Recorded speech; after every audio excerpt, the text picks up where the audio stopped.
Hello everyone, আজকে আমি কথা বলবো বেবিজের উইন্টার কেয়ার নিয়ে। তো এটা একটা খুব ইম্পর্টেন্ট ভিডিও হতে চলেছে, ভিডিওটাকে প্লিজ লাস্ট অবধি দেখবেন। এই ভিডিওতে আমি তিনটে এসপেক্ট নিয়ে কথা বলবো। ফার্স্ট হচ্ছে বেবির উইন্টার কেয়ার, মানে স্কিন কেয়ার আপনি কিভাবে করবেন, তার জন্য আপনি কি কি প্রোডাক্টস ইউজ করতে পারেন। সেকেন্ড হচ্ছে বেবিকে উইন্টারে আপনি কি কি খাবার দাবার খাওয়াবেন, প্লাস ইনক্লুডিং হচ্ছে কতটুকু জল বা ব্রেস্ট মিল্ক আর ফর্মুলা মিল্ক আপনারা বেবিকে দেবেন। আর থার্ড হচ্ছে ক্লোদিং, মানে বাচ্চাকে আপনারা কতগুলো কাপড় পরাবেন আর কিভাবে পরাবেন। এই ভিডিওটা টোটালি আমার এক্সপিরিয়েন্সের উপরে বানিয়ে আপনাদেরকে বলছি যে আমি আমার বেবির কিভাবে টেক কেয়ার করে থাকি। আমার ছেলে এখন 8 মাস বয়স হতে চলেছে, আর আমি প্রথম থেকে ফ্রম বার্থ ওর কিভাবে কেয়ার করেছি সেটার উপরেই এক্সপিরিয়েন্সটা আমি আপনাদের সঙ্গে আজকে শেয়ার করব। ফার্স্ট হচ্ছে আপনার বেবিকে আপনারা ঠান্ডার দিনে কতবার স্নান করাবেন। ঠান্ডার দিনে আমি আমার বেবিকে অলমোস্ট এভরিডে স্নান করিয়ে থাকছি। দিস ইজ বিকজ আমরা যেখানটায় থাকি এখানে অতও ঠান্ডা পড়ে না। যেদিন যেদিন খুব ঠান্ডা পড়ে, টেম্পারেচার 10 ডিগ্রি বা 11 ডিগ্রি হয়ে যায়, সেদিন আমি স্কিপ করে যাই স্নানটাকে। বাট আদারওয়াইজ এভরিডে আমি ওকে উষ্ণ গরম জলে স্নান করিয়ে থাকি। স্নানের আগে যেটা অবশ্যই করা দরকার সেটা হচ্ছে একটা ভালো অয়েল ম্যাসাজ। উইন্টারে আপনারা সর্ষের তেল ব্যবহার করতে পারেন। আমি কোনো কোনো সময় খুব ঠান্ডা পড়লে সর্ষের তেল ব্যবহার করে থাকি। আদারওয়াইজ আমি নর্মাল পিওর যেটা অলিভ অয়েল আছে, যেটা মানে জ্যাক অলিভ অয়েল সেটা নয়, যেটা pure olive oil, Italian olive oil থাকে, সেটা দিয়ে আমি আমার বেবিকে ম্যাসাজ করিয়ে থাকি। অনেকে রেকমেন্ড করেন কোকোনাট অয়েল দিয়ে ম্যাসাজ করানোর, কিন্তু আমি কোকোনাট অয়েলটা স্পেশালি ওর ইনার পার্টসে ডাইপার ক্রিমের সঙ্গে বা ডাইপার ক্রিমের পরিবর্তে ইউজ করে থাকি। আদারওয়াইজ আমি ওর বডিতে ম্যাসাজ করার সময় সর্ষের তেল বা অলিভ অয়েলটাই ইউজ করি। আপনারা যেখানে থাকেন সেখানে যদি খুব ঠান্ডা পড়ে থাকে তাহলে আপনারা ডেইলি বেবিকে ম্যাসাজ তো অবশ্যই করাবেন, বাট স্নানটা স্কিপ করতে পারেন। স্নানের পরিবর্তে আপনারা উষ্ণ গরম জলে বেবিকে একটা হালকা কাপড় দিয়ে ওকে ক্লিন করে নিতে পারেন, ওয়াইপ করে নিতে পারেন। বাট স্নানটা আপনারা ডেইলি না করিয়ে একদিন পর পর বা দুদিন পর পরও করাতে পারেন। সম্পূর্ণই ডিপেন্ড করবে আপনারা ইন্ডিয়ার কোন পার্টে আছেন আর ওখানে কতটা ঠান্ডা পড়েছে। স্নানের পরে যেটা অবশ্যই করা দরকার সেটা হচ্ছে একটা ভালো টাওয়েল দিয়ে আপনার বাচ্চাকে পুরো শুকনো করে নেওয়া, আর তারপর একটা ভালো ময়েশ্চারাইজার ইউজ করা। আমি আমার ছেলের জন্য সেটাফিলের বেবি ময়েশ্চারাইজারটা ইউজ করে থাকি। এটাতে কিন্তু স্কিনটা খুব ভালো থাকে। এটা আমি আপনাকে কোথাও একটা স্ক্রিনে দেখিয়ে দিচ্ছি, এইটা আমি ওকে ইউজ করে থাকি। শীতকালে নিজের বেবিকে অবভিয়াসলি 15 to 20 মিনিটস আপনারা সূর্যের নিচে রাখুন।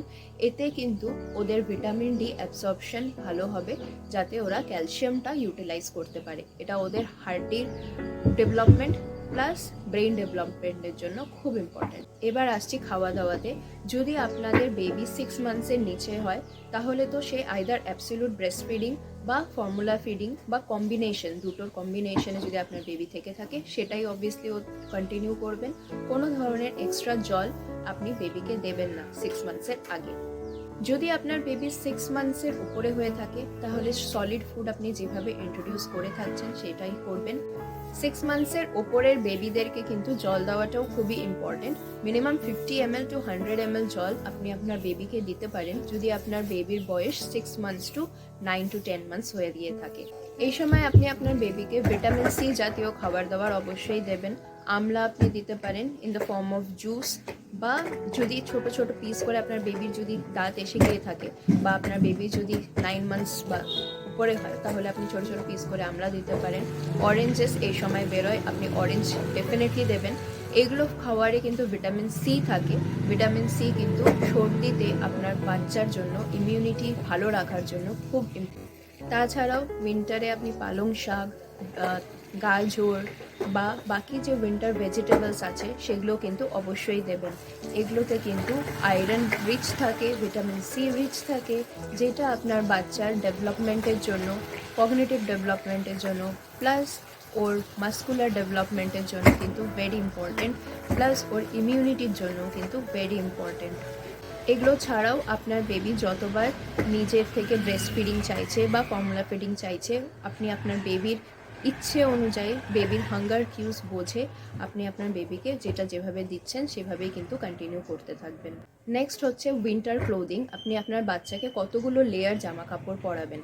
এবার আমি যেখানে থাকি সেটা হচ্ছে south part of West Bengal, তো এখানে খুব বেশি ঠান্ডা পড়ে না, কিছু দিনের জন্য পড়ে। আপনার মোটামুটি 1 মাস 2 মাস মতন এখানে খুব ঠান্ডা পড়ে, যেখানে টেম্পারেচার অলমোস্ট 11 ডিগ্রি 12 ডিগ্রি হয়ে যায়।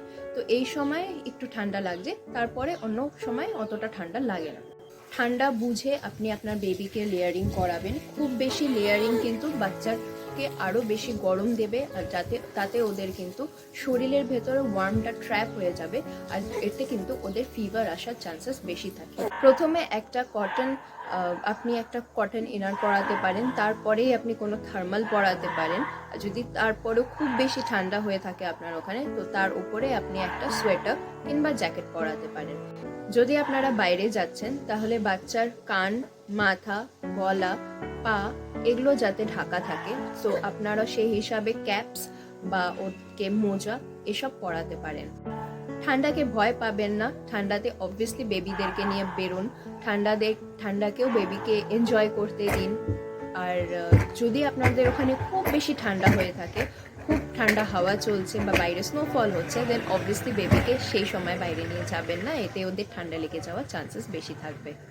দেখি তুমি হাই বলবে, সবাইকে হাই বলবে, হাই বলে দাও, বলে দাও হাই, হাই, হ্যালো, হ্যালো।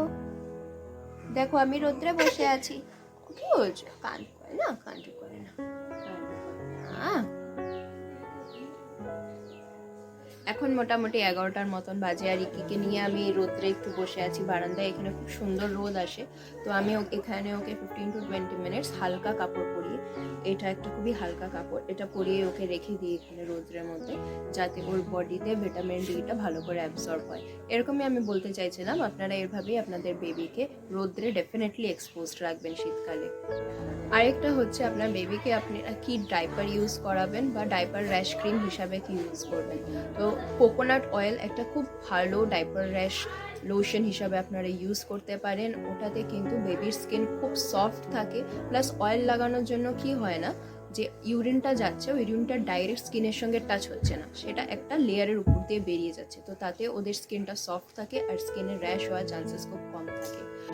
আমি ইকির জন্য কোকোনাট অয়েল ইউজ করে থাকি, প্লাস আমি সেটাফিল ডাইপার র্যাশ ক্রিমটাও কোনো সময় ইউজ করে থাকি। তো এটা আমি অনেক সময় অল্টারনেটলি ইউজ করি, কোনো সময় আমি দুটোকে মিক্স করে ইউজ করি।